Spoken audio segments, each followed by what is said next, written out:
Papaluin kita ha. Kasi may ginawa ka ha. Ano yung ginawa mo? Ha? Saan ang sinulatan mo?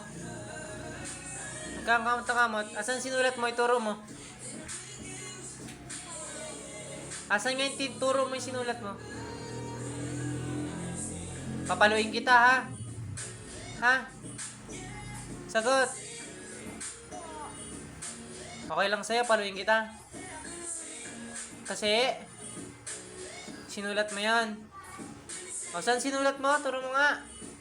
Saan sinulat mo? Sino nagsulat? Ikaw? Ikaw? Huwag kamot ng kamot. Naman, dumi mo na oh.